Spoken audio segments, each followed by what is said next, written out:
Anime on location, and we are here at Colossalcon 2013 with Chris Sabat. Hi, how you doing? Pretty good. How's it going? How's the con been treating you?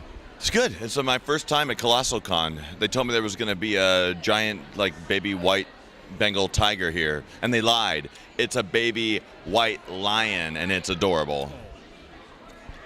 All right. Now, Anime Central was when we last saw you. How have things been in your life? What have you been up to in those last couple weeks, I believe? Man, it's been a while. It's been a couple. Let's see. It's same old. Still working on stuff. A lot of stuff I can't talk about, obviously. NDAs, yeah. Yeah, it sucks. It's like anyone asks me what I'm really doing. I basically the answer these days is, oh, nothing. But yeah, we've been doing some fun stuff. You know, we finally wrapped up all those Borderlands sessions, and there's been some continuing content for that, some downloadable stuff that I think people have been seeing here and there. They just released the new Psycho playable character pack, which is pretty cool.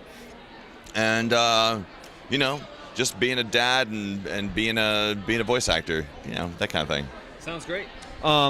Now, have you had any? Oh, I'm sorry. Your studio, Okatron 5000, as we just discussed, worked on Borderlands 2. What has your experience like working with Gearbox? Awesome. Yeah, those guys are an incredible company. They're huge, and they know what they want. I mean, it's on one hand, it's like working for a very large company, yeah. But on the other hand, they're a team of guys who are all like a giant group of equals. So there's a lot of input as to what they want, and there are a lot of hands that play into it. The coolest thing about working on Borderlands 2, though, is that the writing done by Anthony Birch from the web series Hey Ash, What You Playin'? He was hired at Gearbox to write Borderlands 2, and he just writes the most amazing lines. Lines that are so easy to read and so funny that any actor you cast on it is usually pretty happy. All right, sounds good. Have you had any other projects at Okatron 5000 that have involved big meets? There's always a little bit of meat-tastic recording, and by that you mean stuff for Twisted Pixel. There's always a little bit of that going on. Josh and those guys over at Twisted Pixel always have something up their sleeve, and I think they've had a few announcements. I think they announced Loco Cycle not too long ago, which is a pretty cool title. I don't know all how much of the game they've exposed as far as what it's going to be like, but there's some pretty interesting things in it, as you would expect from a Twisted Pixel game. All right. Now it says here in your bio that, and as we've just discussed, pardon me, that you're a father now and that you have a baby daughter. Has your family life given you any new insights or adjust the way that your work process is carried out through your acting? It's funny. It's definitely taught me how to work under a lot of sleep deprivation. The hardest thing about having a kid is really the fact that I am a night owl. I stay up super late, and that hasn't changed since I've had Hero. And no matter what time I go to bed, whether it's 3 or 4 or whatever, I still have to get up at 8 o'clock in the morning when she gets up because, she's got to go say hi to Daddy. As far as perspective is concerned, all of these, having a child is just another experience like anything else. So I do feel like I can relate more to father characters. I don't know if I've had much of a chance to exploit that yet, but another thing that kids do is they make you want to work less. And I'm a workaholic, and so her trying to carve out some of that time that I normally devote to work has been something I've had to fight with a little bit, because she, it's hard to leave the house when your daughter goes, "Daddy, no leave." I'm like, it's painful, but yeah, we'll see. Ask me next year, because I heard it gets easier as it goes along. Yeah. All right. Now, gaming, as we've just discussed, is a big part of your life, and you said your dad influenced you when you had wanted to open your own studio. What games have inspired you as a child to work on these projects, to open up your own studio, to do what you want to do in life?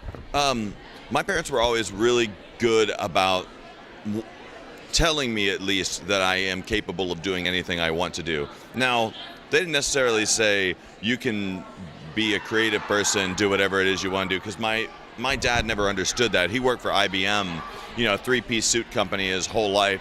And so his idea of like what a human's supposed to do is you go to school, you get a degree, you use that degree, you get a job with a big company, and you stay with that company your whole life. And it was kind of alarming to him when I decided I was going to open up a studio and be a creative professional, because it wasn't anything he had any grasp of. He didn't understand that. When we were young, though, as far as our influences are concerned, he would buy us all of these game systems. Like he'd buy us an Atari and a television and all these early console games. And he used to love to play. Half-Life, which is an important game for me. Yeah, that was an eye-opening game. Like, now this is what's possible. My dad was a funny gamer, though. He'd save every like 10 seconds. He'd walk through a door and save, and they'd take 2 steps, he'd save again. He was like he had a ritual of saving because he hated having to do things twice. I don't know. Like all of those systems and all those kind of gaming platforms and stuff that I had just inspired me to be creative. And it was interesting. I finally got to a point in my life where the studio was successful and Dragon Ball Z was doing really well, and my dad was finally able to go, oh, okay, you made a good decision there. Maybe this whole like not working for a big stuffy company thing actually isn't a bad idea. So. And that non-traditional path is becoming more and more common in the Gen Y millennial generations that we're seeing. There's statistics where people are going to be, going throughout 10 different jobs throughout their lives. Yeah. Now, from the opening of the studio to being a father, is it safe to say your family's been a very driving influence in your life and in the work you do? This is going to sound weird. I know I'm not supposed to say this, but they haven't necessarily been an influence. In fact, they've been a distraction. To me, in a good way, because I'm pretty ADD and pretty focused, and I always want to, like, if given the opportunity, I'll stay up at the office and work. But it's actually been my family that's, now that I have a child and a wife that is having to look after Hero most of the time, it's definitely changed my attitude about how long I can possibly work. And so I've had to kind of make an arrangement. So when I get home, I have to try and shut off that part of my brain that wants to work all the time and just focus on family stuff. And then I have an open sort of understanding that once Hero goes to bed and once Tabitha goes to sleep, I can go back up to the office and do all the things I want to do. But having a family, though, definitely inspires you to be less risky. You don't want to take as many risks when you have a family, and it also forces you to want to have some sort of longevity, start preparing for the future, because it's not just my own sustainability that's important. It's the family's sustainability too. And when you're building that consistency, have you noticed like any new productive tools that you've used, new ways of note taking, new ways of getting yourself on track with your work? I always have a crappy memory. I've always had a really, really, really bad memory. So I've always had to rely on electronic means to supplement my brain. Like if they would allow me to be a cyborg, I'd be all about it. Johnny Mnemonic. Exactly. If I could just store everything here, that'd be great. But I have to use a lot of tools. I used to email myself messages all the time, but now that new Mailbox app is out, I don't know if you've played with that yet. It's an iOS app called Mailbox, and there was a huge waiting list for it at first, but it's a cool, inbox software for your iPhone and iPad that allows you to try and deal with your email in a way that's the most productive. Kind of works on the zero inbox principle, where you either deal with it and check it off, or you delegate it to someone else, so forward it, or you delete it, or you delay it. So what's cool is you can slide it to one direction and like say, send it back to me later this evening, or send it back to me tomorrow morning. That way it gets your emails out of your face and doesn't nag you again until you have more time to take care of it. So it's like an automatic forwarding system, filtering system, things like that, setting all that. The way it works, I don't think it actually stores your email anywhere either. I think it just adds tags that it can recognize inside of Gmail itself, so it sort of labels it in a way that it can kind of resend it to you in some sort of way. I have a lot of webmail accounts, so I just use like a desktop client and then organize them all into folders on there. Yeah. There's a lot of tools you can use nowadays. Yep.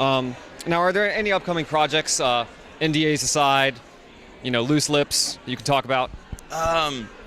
Man, there's some neat stuff happening. There's some really cool things happening. There's a really big thing that I think some people have already heard about, but I really can't talk about yet. Yeah.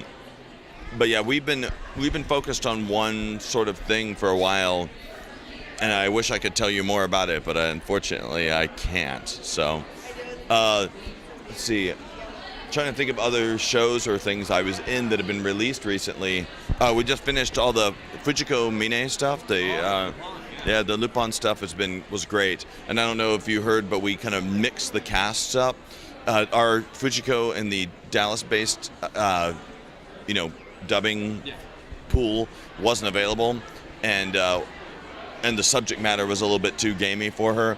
So I was trying to find a creative way to keep Fujiko consistent, but also recast it at the same time. So I ended up using Michelle Ruff, who did the West Coast version of Lupin III.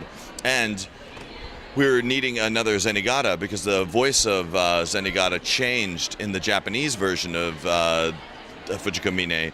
And he's no longer had kind of a higher, goofy voice. He had this dark, gruff, really visceral, like depressed sound to his voice, which wasn't working with our original cast.